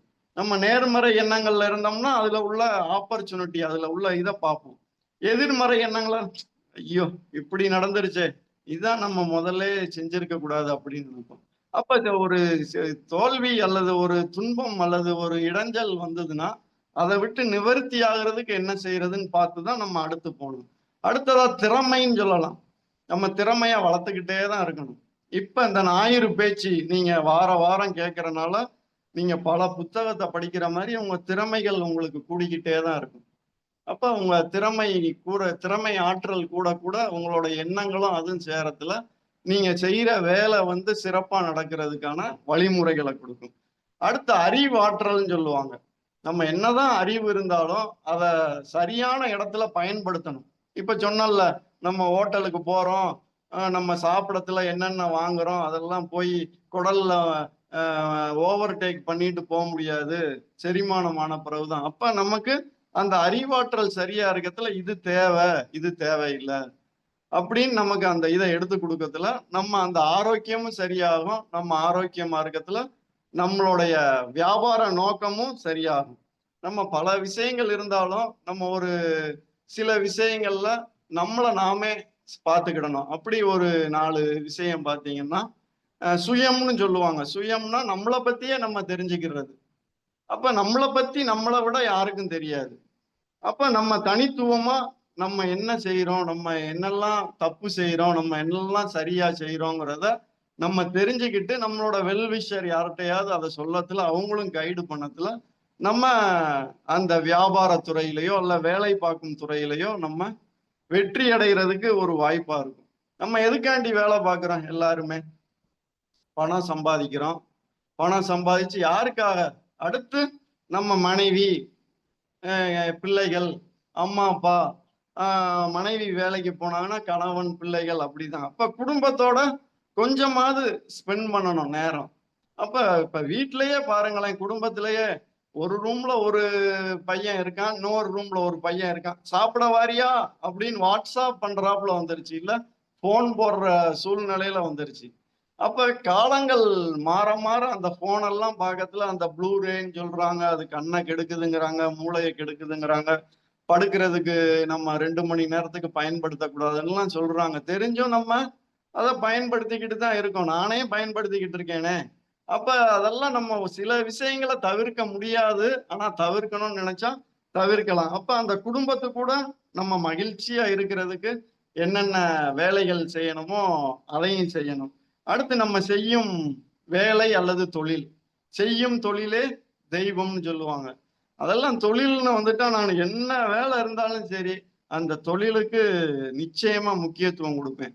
அப்படி யாரெல்லாம் முக்கியத்துவம் கொடுத்து அந்த தியாகங்கள் செஞ்சு அப்படி செய்யறாங்களோ அவங்க எல்லாம் நிச்சயமா வெற்றியாளராக தான் இருப்பாங்க. இப்ப நம்ம ரேகோ சாரே எடுத்துக்கோங்களேன். ரேகோ சாரு என்ன செஞ்சாங்க அந்த காலத்துல? அவங்க கதையை கேட்டா அந்த காலத்துல ரோட்டு ஓரம் புல்லு வெட்டினாங்க. அப்ப புல்லு வெட்டிக்கிட்டு இருக்கத்துல அங்கிட்டு போற காரை பார்த்து நம்ம வாங்கணும்னு நினைச்சாங்க, எண்ணத்தை போட்டாங்க. அந்த ஆட்டிடியூடு, மனோபாவம், அறிவாற்றல் எல்லாம் வழக்கத்துல என்னாச்சு, ஒரு கட்டத்துல அந்த காரை வாங்கினாங்க. அப்ப ஒரு எல்லாருமே நினைப்பாங்க, நினைச்சாலும் அந்த இதை செயல்படுத்துறதுக்கு நம்ம பல தியாகங்கள் செய்யணும். அப்ப அவங்க சின்ன வயதுல இருக்கத்துல அவங்க குழந்தைகளை ஸ்கூல்ல போய் விட்டாங்களான்னு கேட்டா எனக்கு தெரியாது அருண், அவன் யாரும் நான்லாம் வேலைக்கு போயிடுவேன், காய்கறி மார்க்கெட்டுக்கு 4 மணிக்கே எந்திரிச்சு போயிடுவேன் அப்படின்லாம் சொல்லியிருக்காங்க. அப்ப அந்த செயல்பாடு இருக்கத்துல அந்த தொழில்ல 100%, 99, 90 சொல்ல முடியாது. அன்னைக்கு சதாசிவம் சார் பேசினாங்க. நீங்க பேசின பேச்சு ரொம்ப அருமையா இருந்தது, அந்த தொழில் முன்னேற்றம் பத்தியும் ஆரோக்கியம் பத்தியும் சொன்னது. அவங்கள பாத்தீங்கன்னா நான் பேசத்துல எல்லாம் சொல்லுவாங்க அவங்க வியாபார இத பத்தி. நாங்க பேசுறதே 2-3 நிமிஷம் தான் இருக்கும். ஆனா பிலிப்பைன்ஸ் போறேன் அடுத்து அப்படின்னு சொன்னாங்க. அன்னைக்கு பேசத்துல ஒரு 3-4 நாளைக்கு முந்தி பேசத்துல சென்னைக்கு நான் போனேன். சென்னைக்கு வந்திருந்தாங்க, வேலை விஷயமா வந்திருக்கேன், ஏதோ ஒரு அந்த இது வியாபாரம் செய்யறாங்க. மும்பைக்கு போனேன் போன மாசம் அப்படின்னாங்க. அப்ப அந்த தொழில்ல அவங்க காட்டுற அந்த அக்கறையெல்லாம் பார்க்கறதுல ஒரு இன்ஸ்பிரேஷன் சொல்லுவாங்கல்ல, நம்மளும் அப்படி செய்யணும் அப்படிங்கிற அந்த ஒரு உந்துதல் கிடைக்குது. அத மாதிரி பாசிட்டிவ் வித் சரவுண்ட் பீப்புள்னு சொல்லுவாங்க, சரவுண்ட் வித் பாசிட்டிவ் பீப்புள்னு சொல்லுவாங்க. அப்ப நம்ம அந்த நேர்மறை எண்ணங்கள் உள்ளவங்க கூட பார்க்கறதுல நம்ம மேல மேல நோக்கி போறதுக்கு இதா இருக்கும். அடுத்து சமுதாயம், சொசைட்டி. சமுதாயத்துக்கும் நம்ம ஏதாவது செய்யணும் அப்படின்னு சொல்றாங்க. அது சின்ன வயசுல தெரியுமா என்னன்னு தெரியல. சின்ன வயசுல சமுதாய பணி செய்யறவங்க இப்பயும் இருக்காங்க. அது வயதான பிறகுதான் அந்த சமுதாயத்தை பத்தி அக்கறைகள், பயன்கள் அந்த இதெல்லாம் தெரியுது. அப்ப ரேகோ சாரை பாருங்க, இப்பயும் இந்த ஞாயிறு நிகழ்ச்சி கூட ஒரு சமுதாய பணின்னு தான் சொல்லலாம். வார வாரம் இல்ல பல வேலை இருந்தாலும் அந்த லிங்க் அனுப்பையும், அந்த வீடியோ போடையும், அந்த பேச்சாளரை தேர்ந்தெடுக்கையும், அந்த ஜூமுக்கு உள்ள கட்டணம் எத்தனை மாதத்திலேயே முடிஞ்சிடும், அதெல்லாம் சரி பார்த்து அவங்க அதை சரியா வழி நடத்துறதுனால இதுல நம்ம எல்லாம் பலன் பெற்றுக்கிட்டு இருக்கோம்.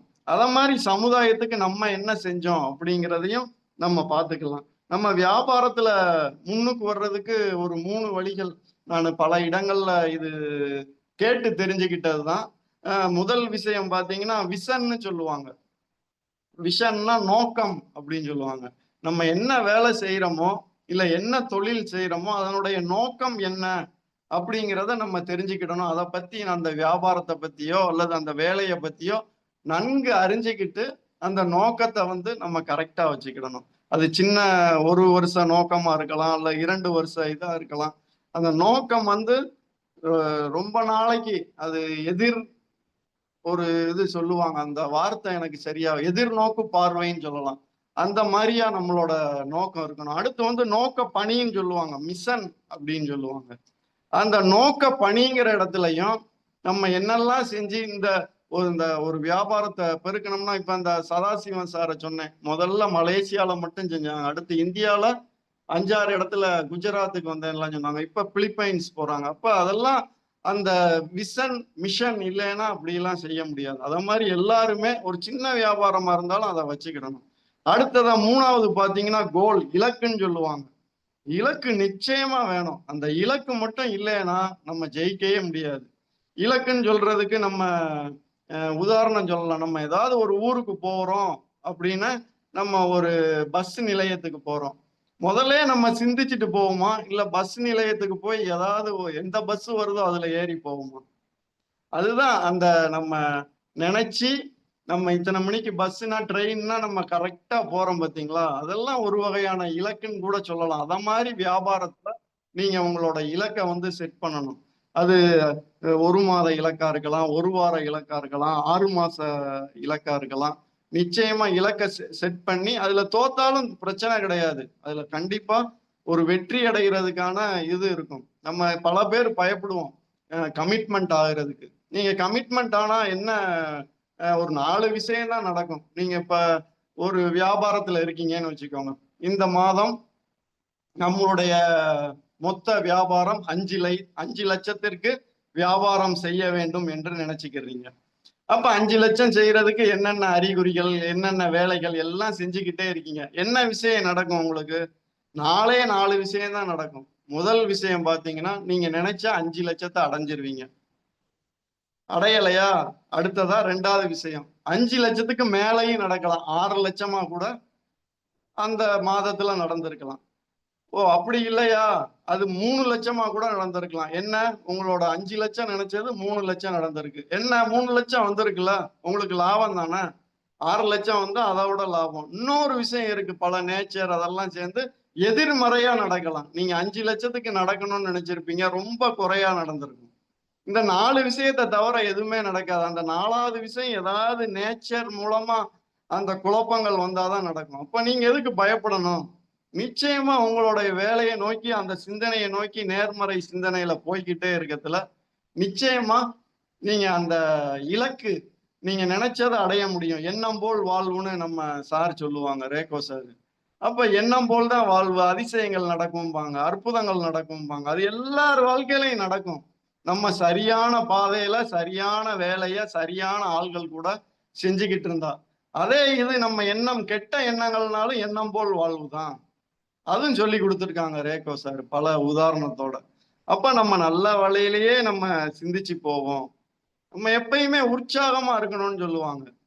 பல விஷயங்கள் ரேகோ சார்ட்ட இருந்து நான் கத்துக்கிட்டே தான் இருக்கேன். இப்பயும் 15-16 வருஷமா அவங்க கூட பேசி பேசி என்னோட வாழ்க்கையில நான் அந்த நேர்மறை சிந்தனைக்கு வந்ததுக்கெல்லாம் அவங்க ஒரு காரணம். இந்த அளவுக்கு வெற்றியாளர் ஆகிறதுக்கும் ஒரு சில காரணங்கள் அவங்க மூலமா நடந்திருக்கு.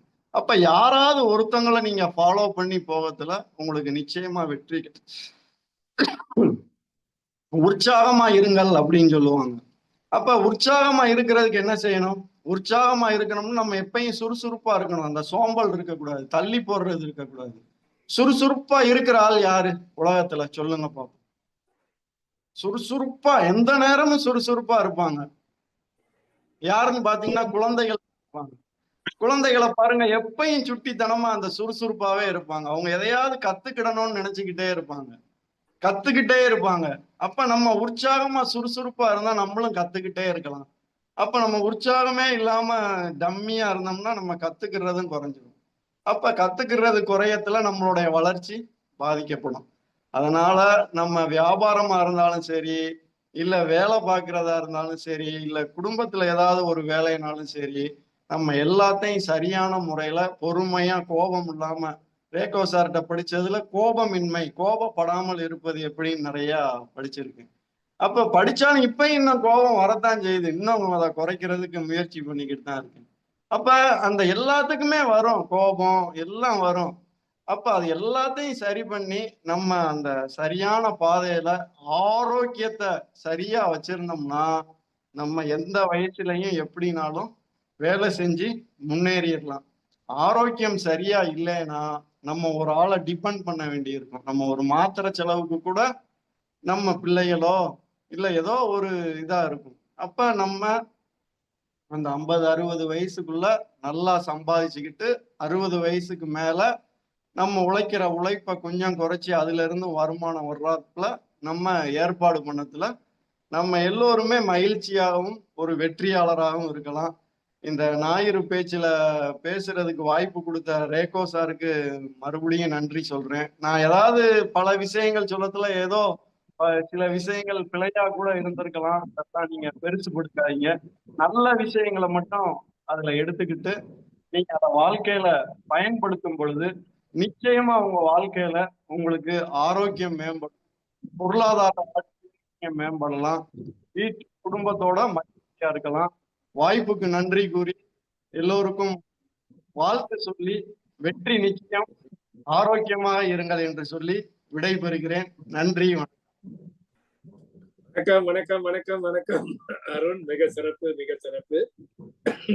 போன வாரம் நீங்க பேசின பல விஷயத்தை இந்த வாரம் பேசுறீங்க. அது ஒரு புதுப்பித்தல், அதாவது ஒரு ரிஃப்ரெஷ்மெண்ட் ஆகவே இருந்தது. தொடக்கத்திலேயே நீங்க சொன்னீங்க ஞாயிறு பேச்சு என்றாலே தனி மனித முன்னேற்றம், அதுல எந்த ஐயப்பாடும் இல்லை. நம்ம 5 ஆண்டுக்கு முன்பு நம்ம ரேகோ சார் இந்த ஞாயிறு பேச்சை தொடங்கிய போது அதே நோக்கத்தில் தான், இதுதான் அவரோட விஷனாக இருந்தது, தனி மனித முன்னேற்றம்னு. மனிதனின் ஆயுள் காலம் 120 வயசு. இது நம்ம பல புத்தகத்துல படிச்சிருக்கோம். நான் ஒரு முறை ஒரு 5 ஆண்டுக்கு முன்பு ஜப்பானுக்கு போகக்கூடிய ஒரு வாய்ப்பு கிடைச்சி எங்க நிறுவனம் ஜப்பானுக்கு அனுப்பியிருந்தாங்க. அங்க எங்களுடைய நிகழ்ச்சி நிழல்ல முதியோர் இல்லத்தை சந்திக்க வேண்டும் அப்படின்னு சொல்லிட்டு ஒரு நிகழ்ச்சி நிழல் இருந்தது. நான் ரொம்ப மகிழ்ச்சி அடைஞ்சேன். கேள்விப்பட்டிருக்கேன் ஜப்பானியர்கள் நீண்ட காலம் வாழ்றாங்க அப்படின்னு. அப்ப அந்த முதியோர் கிராமத்துல போகின்ற பொழுது 90 வயது, 98 வயது, 104 வயது உள்ளவங்க எல்லாம் சந்திக்கக்கூடிய ஒரு வாய்ப்பு இருந்துச்சு. எல்லாமே செயல்பட்டு கொண்டு இருக்கக்கூடிய வாய்ப்பை நான் பார்த்தேன். ஒருத்தர் காய்கறி தோட்டம் நட்டுக்கிட்டு இருக்காரு, ஒரு கம்பெனிட்டர் இருக்காரு, ஒரு மினி மார்க்கெட், சின்ன மினி மார்க்கெட் வச்சிருக்காரு. இவங்க எல்லாம் அதிக முதியோர்களாக தான் இருக்கிறாங்க. ஆனா இப்ப உள்ள சூழ்நிலைக்கு நம்ம பாருங்களேன், இப்போ நீங்க சொன்ன மாதிரி அந்த உணவு பழக்க வழக்கங்கள், என்ன சாப்பிடுறோம்னு தெரியாம சாப்பிடுறது.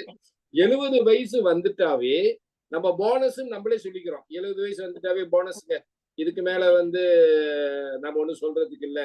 ஒரு 40 வயசு நபர் தடாதரமா இருக்கு, அவருக்கு ரத்த அழுத்தம் கிடையாது, அவருக்கு இனிப்பு கிடையாது அப்படின்னா மக்கள் அதிர்ச்சியா பார்க்க வேண்டிய காலங்கள் வந்துருச்சு. இப்ப என்னங்க 40 வயசுக்கு மேல ஆச்சு, உங்களுக்கு எந்த நோயும் இல்லையா அப்படின்னு சொல்லிட்டு அதிசயமா பாக்குறாங்க. நடக்கிறது மிக மிக குறைஞ்சிருச்சு. நீங்க சொன்னது போல இன்னைக்கு நம்ம ஒரு பேரங்காடிக்கு போறோம் அல்லது ஒரு வணிக தளத்துக்கு போறோம், நம்ம காடியை கொண்டு போய் லிப்ட் பக்கத்துல பக்கிங் கிடைக்குமான்னு தான் பாக்குறோமே ஒழிய கொஞ்சம் தூரம் போட்டு நடந்து போலாமே அப்படின்ற எண்ணம் இப்ப வரமாட்டேங்குது. அப்புறம் ஒன்னொன்னு நீங்க இந்த ஆரோக்கியத்துல ஒரு முக்கியமான ஒரு விஷயத்த சொன்னீங்க, நோன்பு எடுத்தது. அந்த காலத்துலதான் நோன்பு எடுப்பாங்க.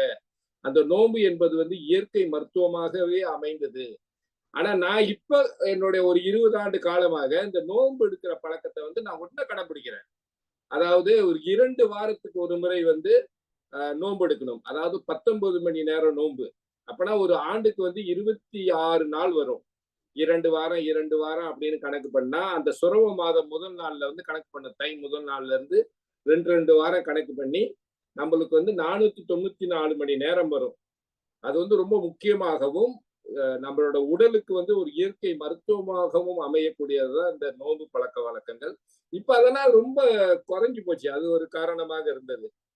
அதாவது உணவு பழக்கம் அப்படின்னு சொன்னாவே ஃபுட் இஸ் எடுகேஷன் சொல்றாங்க ஆங்கிலத்துல. அதாவது ஒரு படிப்பினை. நம்ம என்ன சாப்பிடுறோம், அதோட பின் விளைவுகள் என்ன. சில நேரம் வந்து நம்ம வந்து சில உணவகத்துக்கு நம்ம போனோம்னா அவங்க வந்து ஒரு ஆயிலி ஃபுட்னு சொல்லுவாங்கல்ல, எண்ணெய் கலந்த உணவை சாப்பிடுவாங்க. ஆனா அது பக்கத்துல என்ன குடிக்கிறாங்கன்னு பார்த்தா ஐஸ் போட்ட நீரை குடிப்பாங்க. அப்ப இந்த எண்ணெய் போட்ட உணவும் ஐஸ் போட்ட நீர் ஒண்ணு கலக்க போது என்ன ஆகுது அப்படின்னா அது வந்து ஒரு ஒரு கெடுதி தான் உண்டாக்குதே ஒழிய அங்க வந்து ஒரு லிக்விட் ஆக்குறதுக்கு வாய்ப்பு இல்லை. இதெல்லாம் வந்து நம்மளுக்கு அது என்னன்னு எனக்கு சரியா தெரியல. அதாவது குழந்தைகள் இப்போ வந்து மிக மிக இந்த நார்சத்து உணவெல்லாம் மறந்துகிட்டு வரக்கூடிய காலகட்டங்கள் இருக்கு. பெற்றோர்கள் இதுல வந்து கவனத்தில் கொள்ள வேண்டும். இப்பொழுது கவர்ச்சி மிக்க உணவு நம்மளுக்கு வேணாம். கவர்ச்சி மிக்க உணவு நம்மளுக்கு வேண்டாம். தேவையான உணவு தான் ரொம்ப முக்கியமான ஒரு விஷய காலகட்டத்தில் நம்ம இருக்கிறோம். நமது நம்ம சுவாமி கிருவாண்ட வாரியார் ஒரு முறை அவருடைய புத்தகத்தை நான் படிச்ச நினைவு இருக்கு. அவர் கேட்கிறாரு மக்கள் கிட்ட, ருசியின் அளவு எவ்வளவு தூரம் அப்படின்னு கேட்டாரு. ருசியின் அளவு எவ்வளவு தூரம்? இப்போ உங்ககிட்டயே ஒரு கேள்வி கேட்கிறோம். ருசியின் அளவு ரொம்ப தூரம்னா அது சிலருக்கு தெரியும் ருசியின் அளவு எவ்வளவு தூரம்னா. ஆனா சிலவங்க ருசிக்கு ஏது அளவு அப்படின்னு கூட எண்ணக்கூடும். ருசிக்கு அளவு இருக்குங்க. நுனி நாக்குல இருந்து தொண்டைக்குழி வரைக்கும் தான் அதோட ருசி. எவ்வளவு அளவுதான், ஒரு 2 இன்ச்சு கூட இருக்காது. இதுதான் ருசியின் அளவு. இதை ஒருவன் தெரிந்து புரிந்து உணர்ந்து கொண்டானா அவன் வந்து தேவைக்கு போயிடுவான் அப்படின்னு அவருடைய கருத்து. அதனால நிறைய விஷயங்கள் வந்து அருண் பிரபு ஐயா வந்து மிக சிறப்பாக பேசினாரு. அதனால வந்து அடுத்து முன்னேற்றத்தையும் வந்து நிறைய பேசினாரு. அதுக்கு முன்னேற்றத்துக்கு போவதற்கு முன் நமது ரேகோ சார் இருக்கிறார் இன்னைக்கு. ரேகோ சார் அவருடைய கருத்தை சொல்ல அழைக்கிறேன். ரேகோ அவர்கள். நன்றி மலை ஐயா. அருண் அவருடைய பேச்சை பற்றி மிக சிறப்பாக சொன்னீர்கள். கேட்கிறதா? கேக்குது கேக்குது கேக்குது. அதான் அருண் அவர்களுடைய பேச்சை பற்றி மிக சிறப்பாக சொன்னீர்கள். உள்ளபடியே நிறைய வேலைகளால் இப்பொழுதுதான் வந்து கொண்டே இருந்தேன். என்னை இங்கே விட்டு விட்டு டாக்டர் பரம் அவர்கள் இப்பொழுதுதான் திரும்பி கொண்டிருக்கிறார்கள் ஜொகூர் பக்கம். அருண் மிக சிறப்பாக சொன்னார். அவர் சொன்னபடியே சொன்னார், இந்த ஞாயிறு பேச்சு தனி மனித முன்னேற்றத்துக்காக ஏற்படுத்தப்பட்டது, பேசப்படுகிறது என்றெல்லாம் சொன்னார். அது உண்மைதான். அடுத்த வாரம் கூட நம்முடைய சுரேஷ் அவர்களும் அதை தொடர்ந்து டாக்டர் பரம் அவர்களும் இங்கே பேசுவதற்கு நான் இன்று பேசியிருக்கிறேன்.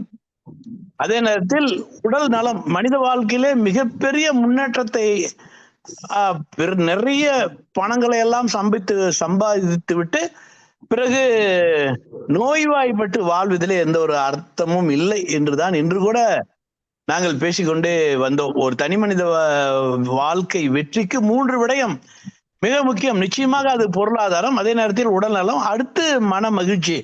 இந்த ஞாயிறு பேச்சு நாம் தனி மனித முன்னேற்றத்துக்கு மட்டுமே நாம் பேசி வருகிறோம். கடந்த 2-3 வாரங்களாக உடல் நலத்தை பற்றி பேசுவதற்கான ஒரு வாய்ப்பை வழங்கினோம்.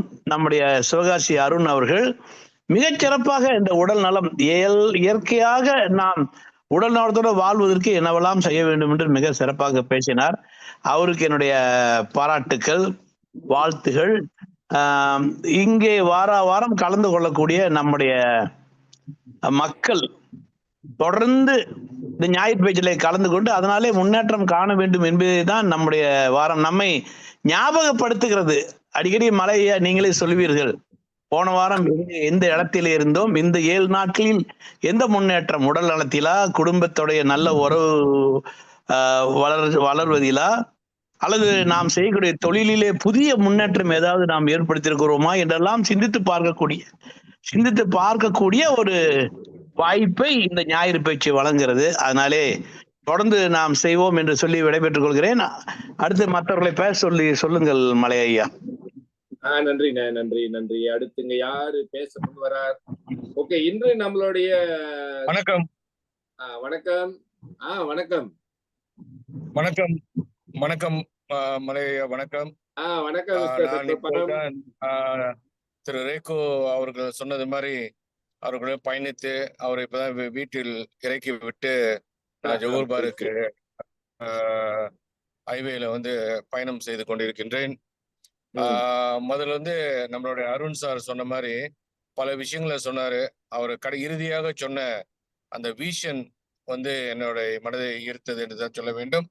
ஏன்னா நமக்கு விடாமுயற்சி எது இருந்தாலும் விஷன் ஒரு குறிக்கோள் என்று ஒன்று இருக்க வேண்டும். இன்றைக்கு வந்து நாங்க வந்து ஒரு நிகழ்ச்சிக்கு சென்றிருந்தோம். வாழை இலை சாப்பாடோட ஒரு விருந்து நிகழ்ச்சி. அந்த விருந்து நிகழ்ச்சியில கூட எங்களோட விஷன் என்ன, அந்த பிரைஃப்ல எங்களோட வியாபாரத்தில் உள்ள விஷன் என்ன, அது சம்பந்தமாக நேம் கார்டு மாற்றிக்கொண்டோம் பலரிடம். அதை முடித்து இன்னொரு ரெஸ்டாரண்ட் வந்தோம். அங்க உட்காந்து இந்த மாதத்தில் எங்களோட இலக்கு என்ன, வருகிற 12ஆம் தேதி ஒரு நிகழ்ச்சி நடத்துறோம், அதில் எங்களுடைய இலக்கு என்ன, இந்த மாத இறுதிக்குள்ள நம்ம என்னென்ன சாதிக்க வேண்டும், அடுத்து 18ஆம் தேதி 19ஆம் தேதி வாக்குல நான் வந்து இந்தியாவுக்கு போறேன், இந்தியாவில் நீங்க என்னென்ன செய்ய போறீங்க, அங்கு உங்களோட இலக்கு என்ன. அது மாதிரி இலக்கு இலக்கு இலக்கு அப்படின்னு சொல்லி பேசும்போது அது அந்த விஷனை தான் குறிக்குது. இப்ப நம்ம பார்க்க போனா விடாமுயற்சி இருக்கு எல்லாரிடமும், ஆனா அந்த விஷன் தான் இப்ப முன்னேற்றம் அப்படின்னு முன்னுக்கு ஏறணும். அப்ப ஒரு பொருளை வந்து போன மாதம் 2 பொருள் வித்திருந்தோமா, இந்த மாதம் கண்டிப்பா 3 பொருள் விற்கணும், அடுத்த மாதம் குறைந்தது 4ஆவது இருக்கணும். அதான் முன்னேற்றம். அது இல்லை என்றால் அது முன்னேற்றம் இல்லை என்றுதான் பொருள்படும். அதனால விஷன் என்ற தலைப்புல திரு அருண் அவர்கள் பேசியது மிகவும் மனதை கவர்ந்தது. நன்றி அருண். நன்றி சார். மலை சார். வணக்கம் வணக்கம் வணக்கம் வணக்கம். வேற யாரு இன்னைக்கு அவர் பேசின கருத்தையொட்டி நீங்க பேசலாம்? நம்ம அல்மா மனோகரன் ஐயா இருக்கிறாரு, அவங்க கருத்து கொஞ்சம் சொல்லுங்க ஐயா. வாய்ப்பு இருக்கா மனோகரன் ஐயா?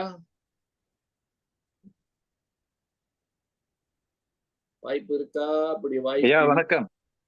வணக்கம் வணக்கம். சுரேஷ் பேசுறேன். சாரி கொஞ்சம் எக்ஸசைஸ் பண்ணிக்கிட்டே கேட்டுக்கிட்டு இருந்தேன். ஆக்டிவிட்டிஸோட இருக்கீங்க. குட். ஆமா ஆமா ஆமா. அதுவும் உயிரும் ஒண்ணு.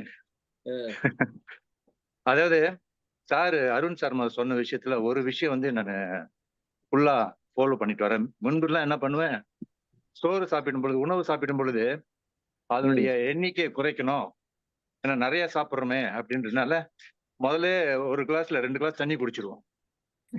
அதுக்கப்புறம் சாப்பிட்றப்ப இடையில தண்ணி குடிப்போம். ஆனா அருண் சார் சொன்னது மாதிரி அது வந்து பெரிய தவறு. அவர் என்ன சொன்னாரு, சாப்பிட்டு 1/2 மணி நேரத்துக்கு பிறகு தண்ணி குடிக்கணும் அப்படின்னாரு. இப்ப அதை ஃபாலோ பண்றேன். ஸோ அவருடைய கருத்துக்கு ரொம்ப நன்றி. அருமை அருமை அருமை. உங்கள் வீட்டார்களையும் அதை கடைபிடிக்க சொல்லுங்கள். நன்றி நன்றி. வணக்கம். வணக்கம் வணக்கம். சொல்லுங்க. அவரு சொன்ன 2 அந்த கருத்து மிக முக்கியமானது. அதாவது வாழ்வதற்கும் பொருள் வேண்டும், வாழ்விலும் பொருள் வேண்டும். அப்ப நமக்கு உடல் ஆரோக்கியமும் வேணும், பொருளாதாரமும் வேணும். அப்ப இதுல 2மே முக்கியமானதுதான். ஏன்னா வாழ்ற காலத்துல பொருளாதாரத்தை சேர்த்து ஏறக்குறைய நமக்கு வயதான பிறகு ஓரளவுக்கு நமக்கு அந்த டவுன் இது போகும்போது நம்ம அந்த இளமை காலம் போல நம்ம இருக்க முடியாதுல்ல. அப்ப அந்த பொருளாதாரத்தை வச்சுதான் நம்ம நல்லபடியா வாழ்றதுக்கான வாய்ப்புகள். நானும் சில விஷயங்களை கொஞ்சம் லேட்டா தான் புரிஞ்சுக்கிட்டது. இப்ப இந்த நடைப்பயிற்சி இதெல்லாம் கூட நாங்க டெய்லி செஞ்சுக்கிட்டு இருக்கோம். அது ரேகோ தான் ஆரம்பிச்சாரு. அவர் சொந்தமா நடந்துகிட்டு தான் இருக்கிறாரு. இப்ப காலையில நாங்க அதுக்கு ஒரு குரூப்பை வச்சிருக்கோம். அதுல வந்து நாங்க காலையில நடந்த பிறகு ஒருத்தர் நாங்க என்கரேஜ் பண்ணிக்கிறது. ஆக ஆரோக்கியம்ன்றது முக்கியம். அதுலயும் உணவு தான் மிக முக்கியமான பொருள்னு அவர் சொன்னார். இந்த இன்டேக் அதுல தவறு நடந்துச்சுன்னா அதோட விளைவுகள் தான் நோய்கள். ஆக நல்ல கருத்துக்கள். இத மனசுல வச்சு எல்லாரும் நடந்துகிட்டா நன்மை இருக்குன்னு நினைக்கிறேன். நன்றி மலை சார். நன்றி சார். நன்றி. வணக்கம் வணக்கம் வணக்கம். வணக்கம். மணிமாறன். ஹலோ, வணக்கம் மணிமாறன். ஆரோக்கியம் இழந்தவன் நடைப்பிணம், உடம்பார் அழியார் உயிரார் அழிவார், திடம்பட மெய்ஞானம் சேரவ மாட்டார், உடம்பை வளர்க்கும் உபாயம் அறிந்தேன், உடம்பை வளர்த்தேன் உயிர் வாழதானே. திருமூலர். உடம்பு எவ்வளவு முக்கியம் அப்படிதான் இன்சான் உடம்பிற்கு. உடம்பு மிக மிக ஆரோக்கியம் மிக முக்கியம். தனி வாழ்வு தனி நல்வாழ்வு எப்படி ஒரு தனி மனித முன்னேற்றத்துக்கு முக்கியம், அது மாதிரி ஆரோக்கியம் மிக மிக முக்கியம். நான் செய்யாத பயிற்சி அல்ல, நான் பண்ணாத விஷயங்கள் அல்ல. தற்காப்பு கலையிலிருந்து பல விஷயங்கள் கடைசியா உடல் ஆரோக்கியத்திற்காக யோகா பயிற்சின்னு தமிழ்நாட்டுல போயிட்டு யோகா கத்துக்கிட்டு பல பயிற்சிகள் செய்து ஆனா உடல் ஆரோக்கியத்தை நான் இழந்துட்டேன். வருத்தமான ஒரு விஷயம் எனக்கு அது. அவ்வளவு பயிற்சி பண்ணி பெரிய பெரிய வேலைலாம் பண்ணி உடல் பயிற்சி இன்னமும் பயிற்சி பண்ணிட்டு தான் இருக்கேன். ஆனா இருந்தாலும் என்ன நன்மைனா, உடல் பாதிக்கப்பட்டா கூட இன்னைக்கு நான் டயாலிசிஸ் போனா கூட யாரும் டயாலிசிஸ்ன்னு சொல்ல மாட்டாங்க. இவரு டயாலிசிஸ் நம்ப மாட்டாங்க நீங்க, ஏன்னா பொய் சொல்றாருன்னுவாங்க. என்னை திருப்பி நீ பொய் சொல்லாதீங்க சார், நீ பொய் சொல்றீங்க சார்ன்னுவாங்க. அந்த அளவுக்கு அந்த உடம்ப பயிற்சி பண்ணி அவளை நல்லா உடலை பாதுகாத்து ஏதோ அது ஒரு சூழல்ல அந்த உடல் பாதிக்கப்பட்டு போச்சு. ஆனா அந்த பாதிப்புக்குனால லட்சக்கணக்கான பணங்களை சம்பாதிக்க வேண்டிய அந்த இடத்துல தோல்வி அடைஞ்சிடறோம். ஏன்னா ஒரு அவர்ல பல வேலைகள் நம்ம செய்யலாம். ஆனா இன்னைக்கு ஒரு அவர்ல எந்த வேலையும் செய்ய முடியல. 12 மணி நேரம் கூட எந்த வேலையும் செய்ய முடியாம தடுமாற்றத்துல ஒரு சில வேலைகளை மட்டும் நம்மளால செய்ய முடியுது. அதனால உடல் ஆரோக்கியம் முக்கியம். ஐயா பேசினாரு அருண் சார். உணவுகளை ரொம்ப ரொம்ப கவனமா நம்ம சாப்பிடக்கூடிய சாப்பாட்டாலையும் நம்ம இருக்கக்கூடிய மூச்சாலையும் தான் நமக்கு நோயின்றதை சித்தர்கள் நல்லா வலியுறுத்துறாங்க. ஆகவே பசித்த பிறகு உணவு என்பது நம்மள நல்லது. இதெல்லாம் ஒரு குறிப்பிட்ட காலங்கள் தோட்டப்புறத்திலிருந்து வந்த காலனால ரொம்ப விஷயங்கள் தெரியல. அது கொஞ்ச நாள் காலம் அளவு தான் ஒண்ணு படம் போது தான் அதை புரிய வருது. அப்புறம் அந்த அனுபவத்தின் மூலமா தான் இந்த உடல் ஆரோக்கியங்களை நம்ம அழகா, ஏன்னா சம்பாதிக்கிற நோக்கத்திலேயே நம்ம ஓடுறோம் உடம்பு வச்சுக்கிட்டு. அப்புறம் அது வந்துருச்சு இது வந்துருச்சுன்ன பிறகு என்ன செய்யறது? வராத முன்னுக்கே நம்ம அதை பாதுகாத்து கொள்ள வேண்டும். இதற்கெல்லாம் அடிப்படை காரணம், நான் ஒரு யோகா ஆசிரியர் அப்படின்ற முறையில இதுக்கெல்லாம் அடிப்படை ஒரே காரணம் உணவு தான். வாயை கட்டணும், வயிற்ற கட்டணும்னு வாங்க, அது உண்மையான விஷயம். யாரெல்லாம் இந்த வாயை கட்டுறாங்களோ அவங்கெல்லாம் ஆரோக்கியமா வாழ்வாங்க. பசிக்காத சாப்பிட்றது, பசி எடுக்காத முன்னுக்கே இப்போ எங்க பார்த்தாலும் தண்ணி குடிக்கிறது, தண்ணி தான் எடுக்காத முன்னுக்கு குடிக்கிறது, அதிகமான இந்த மாதிரி பாதிப்புகள் உள்ளவராங்க. அதனால ஆரோக்கியத்தை மேம்படுத்துவதற்கு விழிப்புணர்வு ரொம்ப ரொம்ப முக்கியங்க. எல்லாத்துலயும் விஷயம் இருக்கிற மாதிரி உடல் ஆரோக்கியத்துல ஒரு மனுஷன் விஷயம் கண்டிப்பா இருக்கணுங்க. எல்லாத்தையும் மாட்டிக்குவோம்.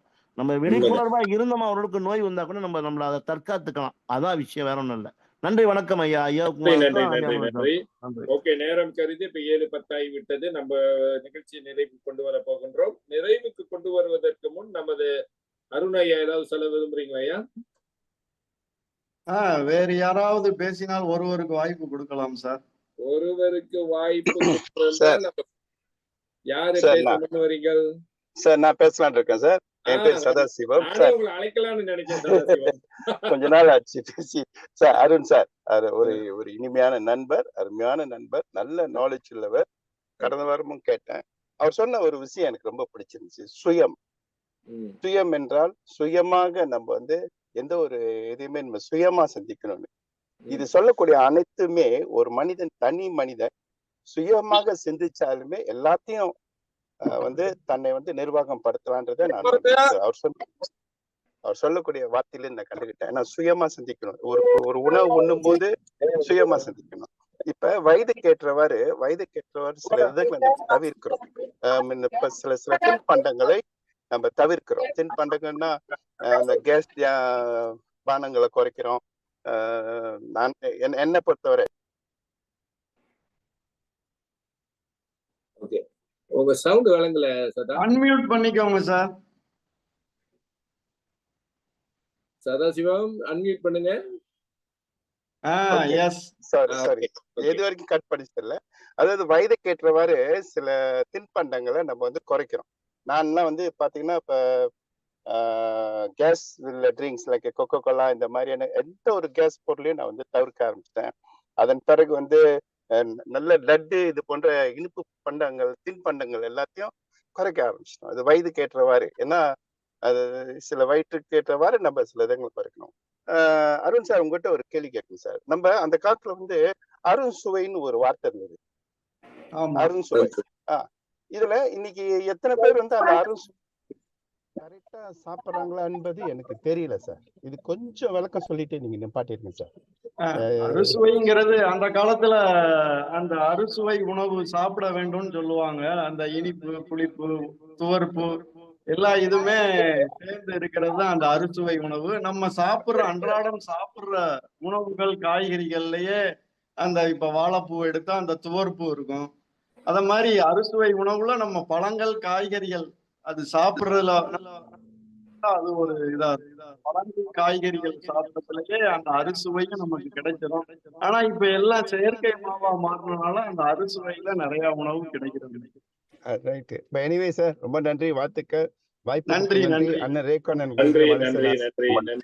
வாழ்த்துக்கள் சார், வாழ்த்துக்கள். தத்தோ சார் படம் தெரியுது. வணக்கண்ணே. ரொம்ப சிறப்பா உரையாற்ற நீங்க. ஒரு தனி மனிதன் வாழ்க்கைக்கு வந்து இது மிக சிறப்பு.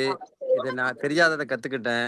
அண்ணன் கூட நான் துபாய்லாம் போகும்போது அவரு அது செயல் சொல்லி எண்ணம் செயலுக்கு உறுதுணையாந்து செயல்படுவாரு. இவரை நான் ரொம்ப மதிக்கின்றேன். என்னுள் உங்களை மதிக்கின்றேன். வாழ்த்துக்கள். நன்றிண்ணே. சரி, ஓகே. அருண், நிறைவா 2 வார்த்தை சொல்லி முடிச்சிருவோம். ஆரோக்கியமா இருக்கிறதுக்கு நம்ம பல விஷயங்களை அன்றாடம் கத்துக்கிடணும்.